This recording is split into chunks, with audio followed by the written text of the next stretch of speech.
So ఈ రోజు మనకు జీవితంలో ఏదైతే భద్రత కావాలి అని అనుకుంటున్నామో సెక్యూరిటీ ఫీలింగ్, ఆ అభద్రతా భావంలో బతికేస్తున్నారు.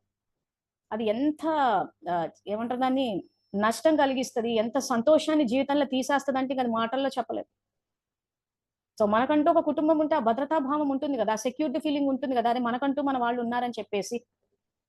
సో కాబట్టి ఇది గూడా ఎవరెవరైతే ఇప్పుడు ఈ జూమ్‌ల ద్వారా సేవలేం చేయాలని చెప్పి చెప్తున్నామో లిస్ట్ గూడా ప్రిపేర్ చేసుకోమని చెప్పాము. సో ఆ సేవల్లో ఇది గూడా రాసుకోండి. ఏ ఏ ఆడవాళ్ళైతే ఆధారాన్ని వదిలేసారో నచ్చజెప్పి వెనక్కి పంపించండి. ఎందుకంటే రాబోయే రోజుల్లో ఎట్లా రావచ్చు అనంటే ఇంక ఎవరిని పట్టించుకోరు.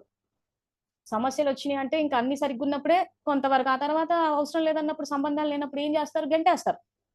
సో అదే కుటుంబంతోటుంటే ఆ సమస్య రాదు గదా!